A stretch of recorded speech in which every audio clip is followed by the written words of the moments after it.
नमस्कार, INB24 में आपका स्वागत है। मैं हूं प्रज्ञा राय। 33 कोटि देवी देवताओं और करोड़ों तीर्थों का चलता फिरता विग्रह है गौ माता। समस्त ब्रह्मांड पर गौ माँ का जो उपकार है उसका वर्णन शब्दों में संभव नहीं है। सारी समस्याओं का समाधान गौ सेवा व गौ रक्षा से ही संभव है। बिना गौ सेवा व गौ रक्षा के विश्व कल्याण संभव नहीं है। इसी क्रम में हमसे बातचीत करने के लिए आज जुड़ने जा रहे हैं मानव जीव जंतु कल्याण अधिकारी उत्तर प्रदेश व पशुपालन मत्स्य व डेयरी मंत्रालय भारत सरकार हिमांशु राज पांडे जी। नमस्कार, मैं हिमांशु राज पांडे, पशुपालन मंत्रालय भारत सरकार का जीव जंतु कल्याण बोर्ड है उसके उत्तर प्रदेश का प्रभारी हूँ। विगत 2 वर्ष कार्य करते हुए हो गया, ये मेरा तीसरा वर्ष है। सरकार ने इसका एक्सटेंशन दिया था और हमारा मूल क्षेत्र कार्य करने का गौ सेवा ही रहा है। गौ सेवा संरक्षण संवर्धन पे हम लोग कार्य कर रहे हैं। लगातार इन 2 वर्षों में कार्य करने के दौरान मुझे कई समस्याओं का सामना करना पड़ा, क्योंकि छुट्टे पशु अनगिनत रूप से जहाँ जिन शहरों में निरीक्षण करने में जाता था, औचक निरीक्षण करूँ या देखने जाऊँ या वेटनरी ऑफिसर से मीटिंग करूँ, तो एक समस्या निकल के आती थी कि गौ माता का संरक्षण और संवर्धन कैसे किया जाए। ये एक बड़ी समस्या थी। इस समस्या का निराकरण धीरे धीरे मोदी सरकार कि इस विषय में अत्यंत गंभीर पहल और योगी जी की जो हमारे मुख्यमंत्री हैं उनकी पहल के कारण ये चीज़ काफ़ी हद तक इसमें कमी आई कि अब छुट्टे पशु हम लोग को बहुत कम दिखते हैं।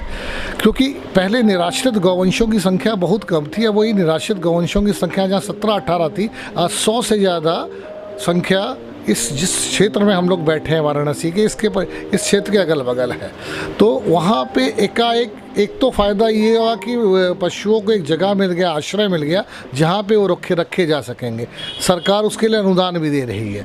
परंतु एक जो विकट समस्या खड़ी होकर हम लोग के सामने होके आई कि गाय को हम लोग इसीलिए पालते थे कि उसके जो पंचगव्य हैं, पंचगव्य में मूल 3 तत्व जो हैं, दूध हो गया, घी हो गया, दही हो गया। दूध घी और दही के लिए पाला जाता था और उसकी व्यावसायिक या कॉमर्शियल वैल्यू जो थी इसी से निर्धारित की जाती थी। लेकिन इसके पंचगव्य में 2 तत्व और मूल जो उसमें छुपे हुए हैं, वो एक गाय का गोबर है और गौ का मूत्र है, जो कि अत्यंत में पवित्र माना गया है।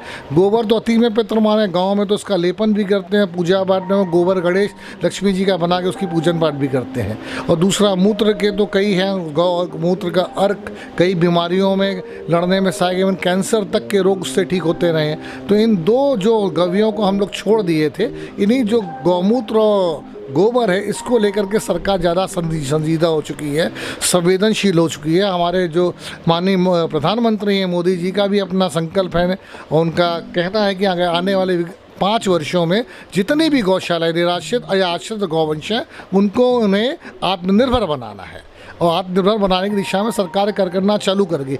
हम लोग तो एक छोटे से सिपाही हैं उसके लिए कार्य कर रहे हैं, लेकिन हम लोग को एक परिवर्तन दिखता चला आ रहा है। अभी आज सवेरे मेरे साथ कई इसे गाय के गोबर को लेके कई प्रकल्प चला रहे, कई ऐसे प्रोडक्ट बना रहे हैं। जैसे उसमें वर्मी डिकम्पोज, पहले हमें लगता है गाय के गोबर से वर्मी डिकम्पोज ही बनेगा, खाद बनेगी या फिर क्या कहते हैं कि गोबर बनेगा, उपले बनेंगे। लेकिन आज गाय के गोबर के 300 प्रोडक्ट हैं, कई तरीके की अगरबत्तियाँ हैं, कई तरीके के। अभी मैंने आज सवेरे भी डेमोन्स्ट्रेशन दिया, अभी मेरे पास वो उत्पाद नहीं मैं दिखा था, उसमें 25-20 तरीके की अगरबत्तियाँ बन रही हैं। फिर गाय के गोबर के कंडे बन रहे हैं, लकड़ियाँ बन रही हैं, गाय के गोबर की हवन सामग्री बन रही है, किताबें बन रही हैं, पन्ने बन रहे हैं, ट्रे बन रहे हैं, गिलास बन रहे हैं, खाना खाने का पत्तल बन रहा है। ऐसे 300 से ज़्यादा प्रोडक्ट गाय के गोबर के बनने चालू, ब्रिक्स बन रही हैं, लोग उसको सुंदरीकरण के लिए माला बन रही है। फैशन शोज़ में आजकल लेडीज़ और बड़े बड़े फैशन शो में गाय के गोबर की बनी वस्तुओं का प्रदर्शन हो रहा है, जिससे कारण एक बहुत बड़ा मार्केट खुला हुआ है। लेकिन एक दुर्भाग्य हम लोग का प्रदेश का रहा है कि ये जो गाय के गोबर और गौमूत्र से कई तरीके के फेशियल क्रीम्स बन रहे हैं, जोड़ों के तेल की दवा बन रही है, दवाएं बन रही हैं और कई बड़ी बड़ी फार्मास्यूटिकल्स कंपनीज आज गौमूत्र को अपने सिरप में मिला करके कई बीमारियों को ठीक करने का दावा करती हैं। उस पर अनुसंधान भी हो चुका है, R&D भी हो गई, चल भी रही है। यहाँ पे CNG प्लांट भी बनारस से बनने लगा है, जो कि बड़े भारत गैस वालों ने CNG प्लांट ही बना लिया है। तो जितना भी गोबर का हमारा यहाँ उत्पादन होगा उससे CNG गैस ही बनाई जाएगी।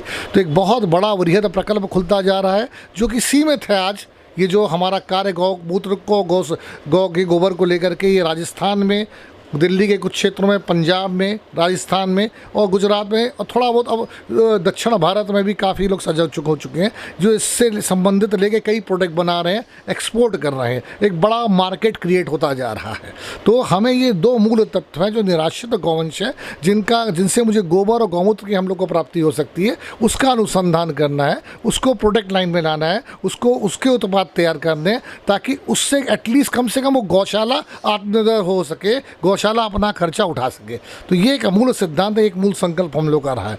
दूसरा जो रहा, एक धार्मिक वैल्यू रही है। जब समुद्र मंथन हुआ था, समुद्र मंथन के बाद समुद्र मंथन में 5 गौ माताएं निकली थी। हम लोग को यही संज्ञान है कि गाय निकली थी, ऐसा नहीं, 5 गौ माताएं निकली थी जिनका नाम था सुशीला, सुभद्रा, सुरभि, बहुला, नंदनी। ये 5 गौ माताएं अत्यंत में चमत्कारी हैं, अत्यंत में शुभ मानी गई हैं। अगर इन 5 गौ माताओं का प्रकल्प, पंचधेनु का प्रकल्प एक फोटो के रूप में या किसी तरीके की 5 सुंदर गौ माताओं के स्वरूप में अगर अपने घर में हम लोग विद्यमान करते हैं, तो एक चीज़ तो निश्चित है कि यश, मान, पद, प्रतिष्ठा, धन से वो परिवार, वो स्थान एकदम लबलेज रहेगा, भरपूर रहेगा। तो गौ माता के संवर्धन और संरक्षण को किया जा रहा ये प्रयास, और उससे उसके गौमूत्र से और गोबर से बनने वाले जो उत्पाद हैं उस पर हम लोग को थोड़ा संजीदा होना पड़ेगा, थोड़ा अपना ध्यान और अपना विश्वास केंद्रित करना पड़ेगा। और आने वाले समय में साल भर के अंदर भी अगर हम लोग ये कार्य कर लिए तो कोई भी गौशाला है वो अपने में पूर्ण रूप से आत्मनिर्भर हो जाएगी।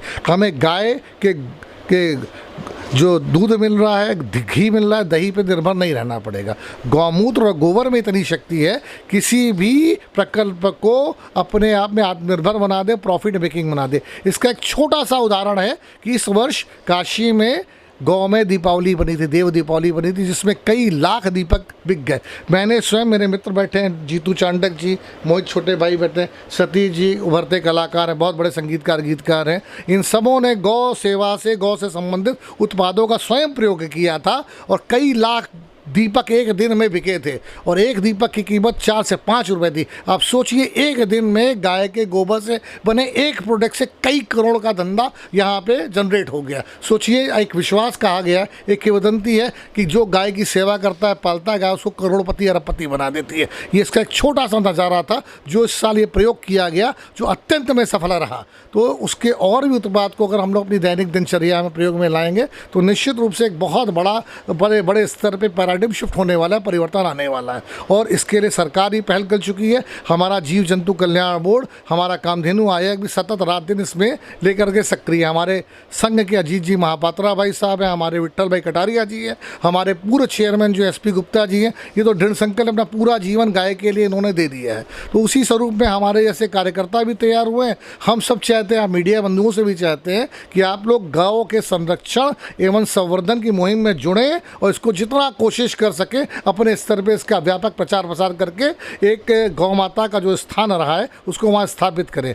और इसकी एक आध्यात्मिक पहलू मैं जनरली जो धार्मिक लोग हैं उनके लिए बताना चाहता हूँ, गौ कोई जीव जानवर नहीं है या परादैविक कोई शक्ति है। वो ऐसी शक्ति है जिसके पीछे अनंत कोटि ब्रह्मांड नायक हमारे श्री कृष्ण भगवान ही पागल रहते हैं, उनके पीछे चरवाहे जैसा फिरते हैं, उनके वशीकृत रहते हैं, उनके साथ खेलते हैं, उनकी सेवा करते हैं। आप समझ सकते हैं, जो नारायण, जो कृष्ण पूरे जगत का पालन करता है, जगत का पालन पोषण कर रहा है, वो भी गाय की सेवा में अपने आप को मग्न किया हुआ है, उसी को लेकर के आनंदित रहता है और उसी को लेकर के कहीं ना कहीं अपनी सेवा भाव का मूल अर्घ समर्पित भी करता रहता है। तो एक शिक्षा में वहाँ से ही मिलती है कि जिसके लिए जगत पिता, जगत का पालन करता पागल है, पागल नहीं, उसके बावरा जैसा चरवाहा बन के फिरता है, सेवा करता है, क्यों हम उस चीज़ से वंचित रहें। तो गाय अपने में अद्वितीय पराशक्ति है, देवी है। सभी देवी देवताओं ने 5 गाय जो समुद्र मंथन में निकली थी, वो 5 जो हम लोग देवी देवताओं की हिंदू सनातन धर्म परिकल्पना है, दाहिने होत भवानी, सम्मुख होत गणेश, पंचदेव रक्षा करे ब्रह्मा विष्णु महेश। तो ये परिकल्पना जो हम लोग की थी, वो 5 देवों के पास 5 गाय श्री के रूप में विद्यमान है। तो हम लोग क्यों इस सौभाग्य से वंचित रहें, गाय की सेवा में अपना कुछ ना कुछ समय प्रतिदिन निकाल करके अर्पित करें। मैं एकदम विश्वास दिलाता हूँ, मैं जिम्मेदारी से बात कहना चाहता हूँ कि अगर आप गाँव गाय की सेवा में हृदय से अपने भाव से लगे रहेंगे, साल भर के अंदर में आपकी पूर्ण स्थिति, आर्थिक, शारीरिक, मानसिक हर स्थिति में परिवर्तन आएगा और एक उच्च कोटि के व्यक्तित्व के रूप में आप अपने आप को समाज के सामने प्रस्तुत कर सकेंगे। बस यही कहना चाहूँगा। वंदे धेनु मातरम, जय गौ माता, प्रणाम।